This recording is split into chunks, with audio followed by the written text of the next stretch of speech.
आप सभी का स्वागत है हमारे YouTube चैनल द स्टडी गोल में। और आज हम सीटेट में इंग्लिश पेडागोजी को कवर करेंगे, क्योंकि इंग्लिश में आपसे 15 क्वेश्चन इंग्लिश पेडागोजी से बनते हैं। क्योंकि सीटेट में प्रत्येक सब्जेक्ट में 15-15 क्वेश्चन शिक्षण से जुड़े होते हैं, इसलिए आप इस वीडियो को ध्यान से देखेंगे और जानेंगे कि आप इंग्लिश पेडागोजी के क्वेश्चनों को कैसे सॉल्व करेंगे, क्योंकि आपसे 15 क्वेश्चन इंग्लिश पेडागोजी से जुड़े हुए होंगे। तो पहला क्वेश्चन है मॉर्फिम इज द। तो मॉर्फिम का तात्पर्य होता है रूपिम से, और रूपिम को कहते हैं कि शब्दकोश की इकाई का वह सबसे छोटा रूप जिसे नए अर्थों में ना तोड़ा जा सके। जैसे कि लिखा है कार, तो कार यह एक सबसे छोटा रूप है शब्द का। आप इसको अब नए मीनिंग में यानी कि नए अर्थ में नहीं तोड़ सकते। जैसे कि आपने CA को अलग कर दिया और R को अलग कर दिया, तो क्या ये संभव है? क्योंकि ना ही CA के मीन्स कुछ होता है, ना ही R के मीन्स कुछ होता है, और शब्द हम उसे कहते हैं जिसका कोई अर्थ निकले। जैसे कि कार का कोई एक अर्थ है, लेकिन CA का ना कोई अर्थ है ना R का कोई अर्थ है, इसलिए मॉर्फिम हम उसको कहते हैं जो शब्द का सबसे छोटा रूप हो, जिसे अन्य शब्दों में फिर ना तोड़ा जा सके। तो इसमें जो पहला आपको दिया गया है ऑप्शन कि unit of a word that can be broken up into new meaning, यानी कि इकाई का, एक शब्द की इकाई का वह सब रूप जिसे नए अर्थों में तोड़ा जा सके। तो ये आपका आंसर नहीं होगा, क्योंकि नए अर्थों में मॉर्फिम को नहीं तोड़ा जा सकता। अगला है smallest unit of phrase. Phrase का तात्पर्य है वाक्यांश से, तो वाक्यांश का सबसे छोटा रूप तो ये भी नहीं होगा, क्योंकि जो मॉर्फिम होता है वो शब्द का सबसे छोटा रूप होता है। अगला है smallest unit of a word, तो इसको हम रोके रखेंगे कि शायद ये हमारा आंसर हो जाए। अगला है smallest unit of meaning that can not be broken up, यानी कि शब्दकोश की इकाई का वह सबसे छोटा रूप जिसे नए अर्थों में ना तोड़ा जा सके। तो आपके पास अब ये 2 ऑप्शन बचे, लेकिन इनमें से जो आप सबसे ज़्यादा सुटेबल आपको लग रहा होगा वो D ऑप्शन लग रहा है कि smallest unit of meaning that can not be broken up. और यही आपकी मॉर्फिम की डिफिनेशन भी है कि शब्दकोश का वह सबसे छोटा रूप जिसे हम नए अर्थों में नहीं तोड़ सकते। अगला क्वेश्चन देखेंगे, the major aim of teaching poets, यानी कि कविता का जो पाठ कराया जाता है, यानी कि जो कविता पढ़ाई जाती है उसका मुख्य उद्देश्य क्या होता है? तो पहला है डेवलपमेंट ऑफ ग्रामर, आपकी व्याकरण के विकास के लिए कविता पढ़ाई जाती है, तो ये आपका ऑप्शन नहीं होगा, क्योंकि सीटेट की पेडागोजी में आपको कोई भी ऐसा आंसर नहीं चुनना है जो पढ़ाई लिखाई से संबंधित हो। ना ही कक्षा 1 से 5 के बीच में व्याकरण के लिए कविता पढ़ाई जाती है, क्योंकि आपको कोई भी आंसर जो देना है पेडागोजी में वो प्राइमरी लेवल के अनुसार देना है, यानी कि आप अपने माइंड में कक्षा 1 से कक्षा 5 तक के बच्चों को ध्यान में रखकर आंसर देंगे। दूसरा है making learners to become poets, आप उनको इसलिए कविता पढ़ा रहे हैं कि वो एक कवि बन जाए, यानी कि आप उनको कवि बनाने के लिए कविता पढ़ा रहे हैं, तो ये भी आपका आंसर नहीं होगा, क्योंकि कक्षा 2-3 का विद्यार्थी वो क्या कवि बनने के लिए पोइट्री पढ़ता है, तो ये भी आपका आंसर नहीं होगा। अगला है वोकेबुलरी डेवलपमेंट। वोकेबुलरी डेवलपमेंट का तात्पर्य है कि शब्दावली का विकास, यानी कि शब्दकोश का विकास, तो ये भी आपका राइट आंसर नहीं होगा, क्योंकि कक्षा 2 और 3 का जो स्टूडेंट होता है वो पोएम पढ़ता है, यानी कि जो पोइट्री पढ़ता है वो शब्दकोश के विकास के लिए नहीं पढ़ता है। अगला है इंजॉयमेंट एंड एप्रिसिएशन। तो इंजॉयमेंट का तात्पर्य है आनंद से, और एप्रिसिएशन का तात्पर्य होता है प्रशंसा से। तो जो कक्षा 5 तक का स्टूडेंट होता है वो पोइट्री इसलिए पढ़ता है कि उसे आनंद मिले, और जब वो पढ़े तो उसकी क्लास में प्रशंसा हो। तो यही इसका राइट आंसर है, क्योंकि ये पढ़ाई लिखाई से संबंधित नहीं है, और आपको सीटेट में वही आंसर चुनना है जो पढ़ाई लिखाई से संबंधित ना हो। तो ये इसका राइट आंसर हो गया इंजॉयमेंट एंड एप्रिसिएशन।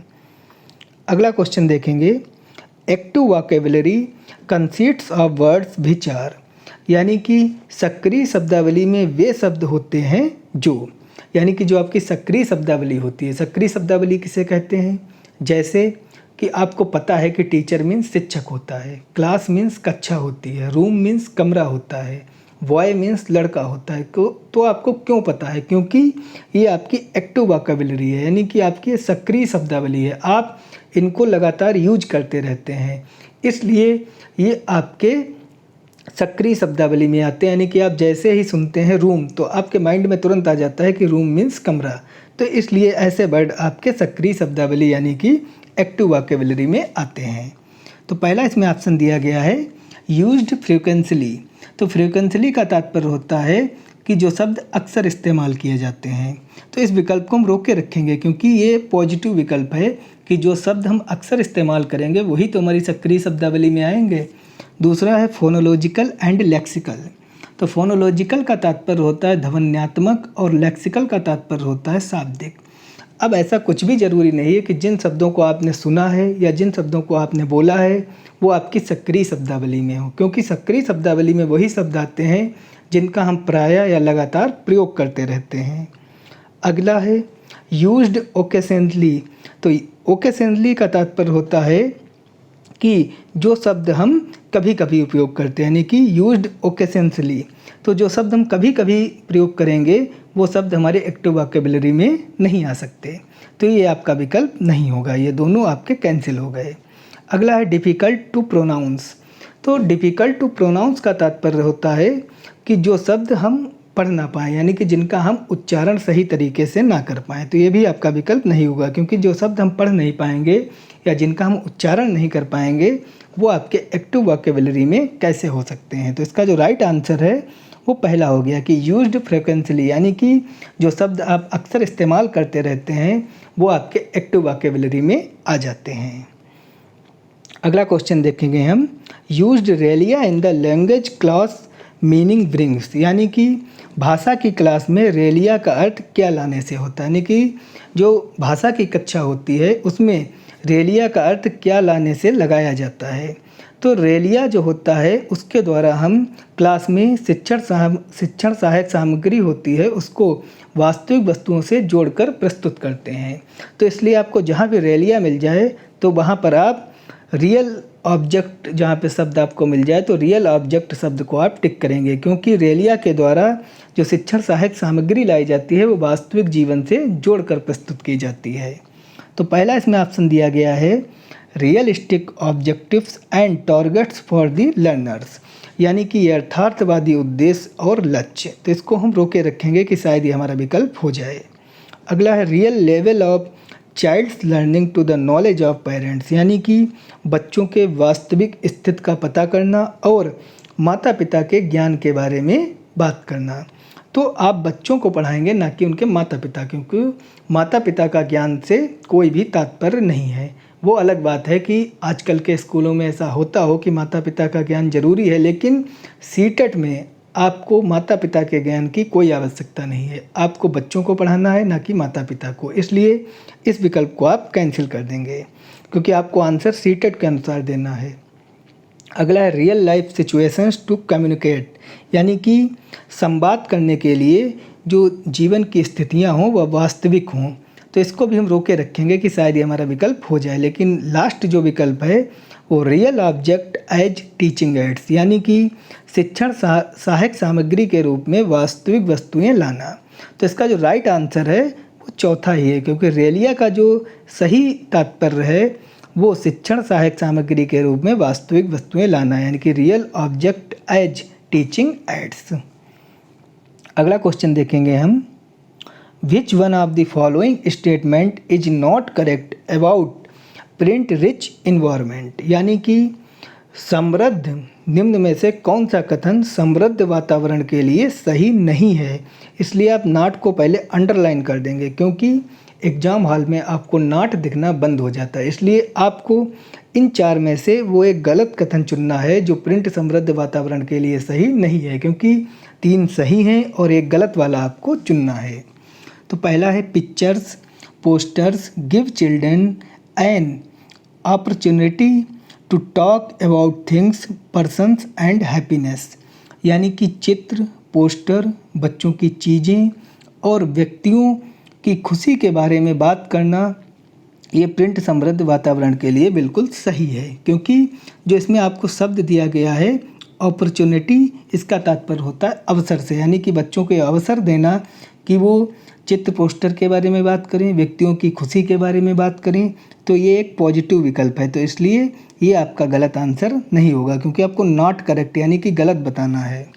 दूसरा है encourage children to create their own poems, posters, stories etc and display them in the class, यानी कि बच्चों को अपनी कविताएं, पोस्टर, कहानियाँ आदि बनाने के लिए प्रोत्साहित करें और उन्हें कक्षा में प्रदर्शित करें। तो ये भी राइट विकल्प है, क्योंकि जब बच्चे खुद अपनी कहानियाँ, पोएम्स आदि प्रदर्शित करेंगे और उनको क्रिएट करेंगे तो वो रचनात्मक बनेंगे, यानी कि ये प्रिंट समृद्ध वातावरण के लिए बिल्कुल सही है। अगला है it consist of contest based relevant material for children such as pictures, rhyme, stories etc, यानी कि इसमें बच्चों के लिए संदर्भ आधारित प्रासंगिक सामग्री, चित्र, तुकबंदी, कहानियाँ आदि शामिल करें। तो ये भी बिल्कुल सही है। अगला है once the material is pasted on walls it should not be removed for the whole season, यानी कि एक बार जब सामग्री दीवारों पर चिपका दी जाती है तो उसके बाद वो पूरे सत्र के लिए हटाई नहीं जाती है। तो यही विकल्प आपका गलत हो गया, क्योंकि ये प्रिंट समृद्ध वातावरण के लिए सही नहीं है, क्योंकि आपको समय समय पर सामग्री को बदलनी भी पड़ेगी। ऐसा नहीं कि एक बार जो आपने सामग्री दीवारों पर चिपका दी वो आपके पूरे सीजन के लिए उचित हो, आपको उसको 1 महीने में या 2 महीने में चेंज भी करना है। तो इसी को ही हम प्रिंट समृद्ध वातावरण कहते हैं। तो इसका जो गलत विकल्प है यानी कि नॉट करेक्ट है वो चौथा विकल्प है। तो यही आपका राइट आंसर हो गया। अगला क्वेश्चन देखेंगे, विच one of the following is not a form of literature for children. तो आपको बताना है कि निम्न में से कौन सा बच्चों के साहित्य के लिए एक रूप नहीं है। इसमें आपको नहीं बताना है, इसलिए नॉट को आप अंडरलाइन कर देंगे कि निम्न में से कौन सा बच्चों के साहित्य के लिए एक रूप नहीं है। तो पहला दिया गया है माइथ्स एंड लीजेंड, तो ये आपका एक रूप है। दूसरा है tales of heroes of history, यानी कि इतिहास के नायकों की कहानियाँ। तो जब आप इतिहास के नायकों की कहानियाँ सुनाएंगे बच्चों को तो एक साहित्य का ये रूप है, क्योंकि आपको नहीं वाला बताना है, इसलिए ये भी आपका आंसर नहीं होगा। अगला है पिक्चर बुक्स, यानी कि जो पिक्चर बुक्स होंगी, चित्र वाली पुस्तकें होंगी, उसके द्वारा भी आपके साहित्य का विकास होगा, क्योंकि प्राइमरी लेवल में आप साहित्य का विकास पिक्चर दिखाकर भी करते हैं। जैसे 1857 की क्रांति के बारे में बताना है तो आपने 1857 का एक पोस्टर क्रिएट कर लिया और उस पोस्टर के द्वारा आपने बताया कि रानी लक्ष्मीबाई ने यहाँ से आक्रमण किया था, तात्या टोपे ने यहाँ से भारतीय आक्रमण किया था। तो ये सब चीज़ें आप पिक्चर के द्वारा बता सकते हैं, यानी कि साहित्य क्रिएट कर सकते हैं। तो ये भी आपका राइट आंसर होगा, लेकिन आपको नॉट वाला बताना है। तो अगला है थीजर्स। थीजर्स का तात्पर्य है भंडार कोश से, यानी कि आप भंडार है उसके द्वारा उनको बता सकते हैं। तो बिल्कुल भी नहीं, क्योंकि भंडार जो होता है वो ये जूनियर लेवल में होता है। प्राइमरी लेवल में बच्चों के अंदर इतना भी विकास नहीं हुआ है कि वो शब्दकोश या भंडार को ग्रहण कर सकते हैं। तो इसलिए इसका जो गलत होगा वो थीजर्स होगा, यानी कि भंडार के द्वारा आप साहित्य का विकास नहीं कर सकते, यानी कि भंडार कोई भी साहित्य का रूप नहीं है। अगला क्वेश्चन देखेंगे, ए teacher wants to create a language rich environment in her class she should, यानी कि एक शिक्षिका अपनी कक्षा में भाषा समृद्ध वातावरण बनाना चाहती है तो उसे क्या करना चाहिए। यानी कि भाषा समृद्ध वातावरण बनाने के लिए एक शिक्षिका को क्या करना चाहिए। सी यानी कि यहाँ पे शिक्षिका की ओर इंडिकेट कर रहा है, इसलिए हमने शिक्षिका बोला है। तो इसमें जो पहला ऑप्शन दिया गया है कि provide an opportunity where the language is seen, noticed and used by children, यानी कि अवसर प्रदान करें जहाँ पर बच्चों द्वारा भाषा देखी जाए, ध्यान दी जाए और उपयोग की जाए, यानी कि क्लास में ऐसा अवसर प्रदान करें। आप ये जहाँ पे जो अपॉर्चुनिटी दिया है इसका तात्पर्य होता है अवसर प्रदान करने से। तो क्लास में ऐसा अवसर प्रदान करें कि बच्चे भाषा को देखें जहाँ पर और ध्यान दें और उपयोग करें। तो ये आपका आंसर हो सकता है, इसलिए इस विकल्प को हम रोके रखेंगे। अगला है ask student to use only English while communicating in class with peers. तो जैसे ही आपको ओनली मिल गया, आप उस विकल्प को नहीं चुनेंगे, क्योंकि इसका तात्पर्य होता है कि छात्रों से साथियों के साथ कक्षा में संवाद करते समय केवल अंग्रेजी भाषा का उपयोग करने के लिए। क्या आप सिर्फ अंग्रेजी भाषा का उपयोग करके आप भाषा का समृद्ध वातावरण बना सकते हैं? तो ये नहीं हो सकता, क्योंकि जैसे ही आपको ओनली वर्ड मिल जाए, ओनली एक निगेटिव वर्ड है, इसलिए ये आपका आंसर नहीं होगा। अगला है establish a language lab in her class, यानी कि उसकी कक्षा में एक भाषा प्रयोगशाला स्थापित करें। क्या भाषा प्रयोगशाला स्थापित करने से कोई भाषा समृद्ध वातावरण बना पाएगा या भाषा सीख पाएगा? तो ये भी आपका विकल्प नहीं होगा। अगला है motivate parents to buy language games and activities, यानी कि भाषा से संबंधित खेल और गतिविधियों को खरीदने के लिए माता पिता को प्रेरित करें। क्या माता पिता अगर भाषा से संबंधित खेल और गतिविधियां खरीद लेंगे, उनको हम इस बात के लिए प्रेरित करेंगे, तो क्या ये जो भाषा का समृद्ध वातावरण है वो क्लास में बन पाएगा? तो नहीं बन पाएगा, क्योंकि पेरेंट्स से या चीज़ों को खरीदने से आप अंग्रेजी नहीं सीख सकते। आपको अंग्रेजी सीखने के लिए बच्चों को अवसर देने पड़ेंगे, उनको दिखाना पड़ेगा कि किस प्रकार से इंग्लिश बोली जाती है और उनको उपयोग में लानी होंगी वो चीज़ें। तो ये जो पहला विकल्प इसमें दिया गया है, पहला विकल्प ही आपका राइट है, क्योंकि इसमें provide and opportunity where the language is seen noticed and used by children. तो यही आपका राइट आंसर हो गया। अगला क्वेश्चन देखेंगे, विक्स स्टैंड्स फॉर। आपसे विक्स की फुल फॉर्म पूछी गई है। तो जो विक्स की फुल फॉर्म है वो बेसिक इंटरपर्सनल कम्युनिकेटिव स्किल्स। तो यही आपकी पहले ही आंसर सही हो गया, क्योंकि ये जो दो दी गई हैं ये इसका राइट आंसर नहीं है। लास्ट में जो नन ऑफ द अबव है तो आपका बिल्कुल भी आंसर नहीं है। तो जो विक्स की फुल फॉर्म है इसको आप ध्यान कर लेंगे और याद भी कर लेंगे, क्योंकि विक्स की फुल फॉर्म बहुत ज़्यादा पूछी जाती है। तो विक्स की फुल फॉर्म हो गई बेसिक इंटरपर्सनल कम्युनिकेटिव स्किल्स। अगला क्वेश्चन देखेंगे, ए teacher of class second use learners knowledge and language to build a bridge between his mother tongue and English language teaching. है learners is used in teaching English as, यानी कि एक अध्यापक जो है वो बच्चे की मातृभाषा और अंग्रेजी की भाषा में एक पुल यानी कि सेतु, यानी कि बिल्ड ए ब्रिज का तात्पर्य है कि एक सेतु का जो निर्माण करता है वो क्यों करता है, वो किस रूप में करता है। यानी कि जो बच्चे की मातृभाषा है और वो जब उसको इंग्लिश भाषा सिखाता है तो मातृभाषा और इंग्लिश भाषा के बीच में एक जो सेतु का निर्माण करता है, एक ब्रिज का निर्माण करता है, वो क्यों करता है, किस रूप में करता है, यानी कि बच्चों को वो क्या सिखाने के लिए करता है, किस लिए प्रयोग करता है। तो पहला ऑप्शन इसमें दिया गया है रिसोर्स। तो रिसोर्स का तात्पर्य होता है संसाधन से, तो इसको हम रोक के रखेंगे कि शायद ये विकल्प हो जाए। अगला है पैटर्न। तो पैटर्न का पैटर्न यानी कि ढंग, तरीका। तीसरा है हिंड्रेंस। तो हिंड्रेंस का तात्पर्य होता है बाधा। तो बिल्कुल भी नहीं होगा। क्या वो मातृभाषा का प्रयोग इसलिए कर रहा है कि उनमें बाधा हो, इंग्लिश सीखने में बाधा उत्पन्न करे? तो ये भी नहीं होगा। ट्रांसलेशन यानी कि अनुवाद करने के लिए, तो ये भी नहीं होगा। तो इसका जो राइट आंसर है वो रिसोर्स है, यानी कि वो संसाधन के रूप में जो ब्रिज बीच में बना रहा है, यानी कि जो मातृभाषा और इंग्लिश भाषा को सीखने के लिए जो छात्रों के बीच में एक जो ब्रिज यानी कि जो एक सेतु का निर्माण कर रहा है, वो इसलिए कर रहा है संसाधन के रूप में कि मातृभाषा और इंग्लिश भाषा को एक सेतु के द्वारा जोड़ा जा सके, जिससे कि उनमें कोई प्रॉब्लम ना आए। तो इसलिए इसको संसाधन के रूप में आप देखेंगे। तो इसका राइट आंसर रिसोर्स हो गया।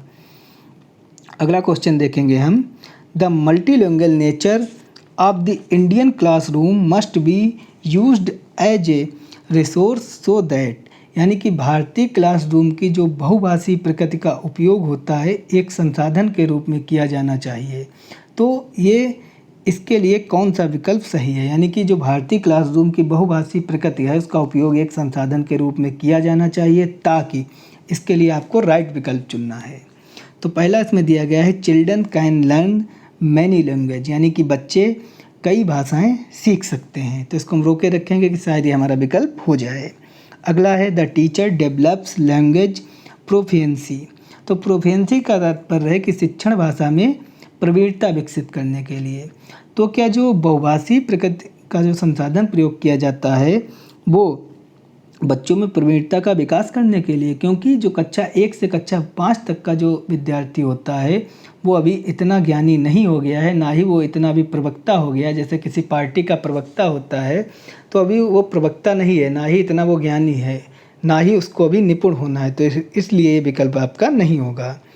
अगला है every child feels secure and accepted, यानी कि हर बच्चा सुरक्षित और स्वीकृत महसूस करता है। तो इसको हम रोक के रखेंगे कि शायद ये हो जाए। अगला है every child learns at the same pace, यानी कि हर बच्चा उसी गति से सीखता है। तो इसको हम नहीं चुनेंगे, क्योंकि आप देखते होंगे कि प्रत्येक बच्चों में इंडिविजुअल डिफरेंट होता है, यानी कि प्रत्येक बच्चा अपने में भिन्न है। यानी कि कोई बालक वही चीज़ को 1 दिन में सीखता है, तो कोई बालक 4 दिन में सीखता है, तो कोई बालक 5 दिन में सीखता है। यानी कि सभी में व्यक्तिगत भिन्नताएं हैं, इंडिविजुअल डिफरेंसेज हैं। तो इसलिए विकल्प नहीं होगा। तो अब आपके पास तीसरा और पहला विकल्प बचा।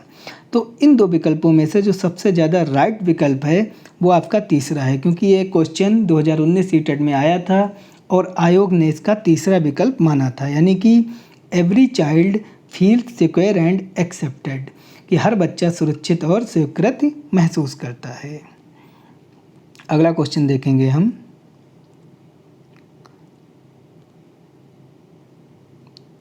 अगला क्वेश्चन है आपका while checking the notebook the teacher observed that a child has repeatedly made same errors in writing such as reverse image as VDMW, the child is showing the sign of, यानी कि एक अध्यापक जो बच्चों की notebook check कर रहा है तो उसने परीक्षण यानी कि ऑब्जर्वेशन में आकलन में ये पाया कि एक जो छात्र है वो वही गलतियां बार बार कर रहा है, जैसे कि बी को वो डी बना रहा है और एम को वो डब्ल्यू बना रहा है। तो ये क्या शो कर रहा है, इसको एक टीचर किस रूप में देखेगा? तो पहला यहाँ पे ऑप्शन दिया गया है लर्निंग स्टाइल। क्या वो इसको सीखने की शैली देखेगा या उसको जानेगा कि ये उसकी एक स्टाइल है कि बी को डी बनाना और एम को डब्ल्यू बनाना? तो ये नहीं होगा। अगला है लर्निंग प्रीफरेंस। तो लर्निंग प्रीफरेंस का तात्पर्य होता है अधिमान्यता, यानी कि आप शिक्षक के रूप में उसको मान्यता दे देंगे कि हाँ ठीक है बी को डी बना दिया, कोई दिक्कत नहीं। तो ये बिल्कुल गलत है, क्योंकि आप इसको मान्यता नहीं देंगे। अगला है लर्निंग डिसेबिलिटी। तो लर्निंग डिसेबिलिटी का तात्पर्य होता है सीखने की अक्षमता, यानी कि अभी वो अक्षम है, यानी कि सीखने की वो अक्षमता उसके अंतर्गत है, यानी कि सीखने की विकलांगता है उसके अंदर, तभी तो वो बी को डी बना रहा है और एम को डब्ल्यू बना रहा है। यानी कि अभी वो चीज़ों को समझ नहीं पाया है, यानी कि उसके अंदर बी और डी के बीच में कन्फ्यूजन है, अभी उसने कॉन्सेप्ट नहीं बना पाया है। और अगला है लर्निंग डिफरेंसेज, यानी कि ये सीखने के अंतर है, यानी कि वो बी को अगर डी बना रहा है तो कोई दिक्कत नहीं, ये सीखने का अंतर है, कोई बच्चा बी बना रहा है तो कोई डी बना रहा है। तो ये आपका नहीं होगा। तो इसमें जो राइट विकल्प होगा वो लर्निंग डिसेबिलिटी होगा, यानी कि अभी सीखने की अक्षमता उसके अंदर है, यानी कि अभी वो कॉन्सेप्ट नहीं बना पाया है कि बी हमको कैसे बनाना है और डी कैसे बनाना है। अगला क्वेश्चन देखेंगे।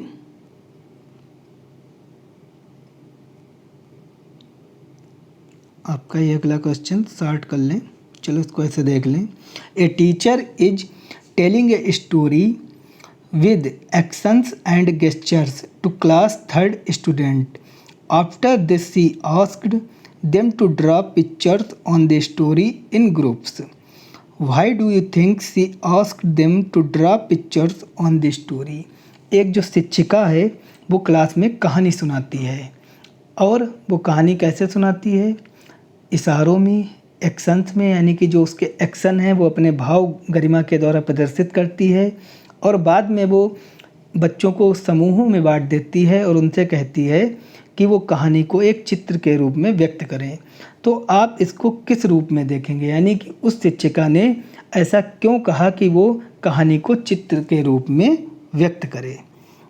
तो इसमें जो पहला विकल्प दिया गया है कि she wanted to access their comprehension of the story, यानी कि वह कहानी पर उनकी समझ का आकलन करना चाहती है। यानी कि जो उसने कहानी सुनाई है वो उनकी जो समझ कहानी की बनी है बच्चों की, वो उसका आकलन करना चाहती है, इसलिए उसने बच्चों को समूहों में बांट दिया है और कहानी को चित्र के रूप में बनाने को कहा है। तो इसको हम रोक के रखेंगे कि शायद ये हमारा विकल्प हो जाए। अगला है she wanted to see the participate of children while drawing. यानी कि वो ये देखना चाहती है कि कौन कौन बच्चे प्रतिभाग कर रहे हैं कला बनाने में। तो ये बिल्कुल भी सही नहीं होगा, क्योंकि वो कला बनाने की निपुणता या प्रतिभागिता नहीं देखना चाहती। वो ये देखना चाहती है कि हमने जो कहानी सुनाई है उसको बच्चों ने कैसे सुना, उनके अंदर समझ का विकास हुआ कि नहीं हुआ। अगला है she wanted to access their colouring and drawing skill. यानी कि वो ये चाहती है कि बच्चे किस प्रकार से कलर करते हैं, किस प्रकार से चित्रण करते हैं। तो ये भी नहीं सही होगा, क्योंकि वो कलर और चित्रण नहीं देख रही है। अगला है she had completed her lesson as per her lesson plan so she engaged them in drawing. यानी कि उसने अपनी पाठ योजना के अनुसार, जैसे हर पाठ वो पढ़ाती है वैसे ये भी पाठ उसने एक कहानी के रूप में पढ़ा दिया, इसलिए वो उनसे एक चित्र बनवा रही है कि वो इस कहानी का एक चित्र बनाए, क्योंकि उसने पाठ योजना के अनुसार अपना पाठ पूरा कर लिया है। तो ये भी इसका आंसर नहीं होगा। तो इसका जो राइट आंसर होगा वो पहला आंसर होगा, किसी wanted to access their comprehension of the story. यानी कि वो कहानी पर उनकी समझ का आकलन करना चाहती है, क्योंकि उसने जो कहानी सुनाई है आपने देखा होगा कि वो एक्शन एंड गेस्चर मोड में सुनाई। यानी कि जो भी कहानी के पात्र थे उनको अपने भाव गरिमा के द्वारा प्रस्तुत करके और इशारों यानी कि संकेतकों के द्वारा प्रस्तुत करके सुनाई है। इसलिए उसने चित्र बनवाया है कि बच्चों के अंदर समझ का विकास हुआ है कि नहीं, इसलिए वो उसका आकलन करना चाहती है, इसलिए उनको समूहों में बांट दिया है और कहानी पर चित्र बनाने को कहा है। तो इसका राइट आंसर पहला हो गया। तो इंग्लिश पेडागोजी के 12 क्वेश्चनों को हमने कवर किया और आपने देखा कि हमने प्रत्येक क्वेश्चन का हिंदी मीनिंग भी बताया, विकल्प का भी हिंदी अर्थ बताया, और आप इसको ध्यान से देखेंगे। अगर आपको हमारा वीडियो अच्छा लगे तो सब्सक्राइब करें, लाइक करें, शेयर करें और हमसे जुड़ें। धन्यवाद।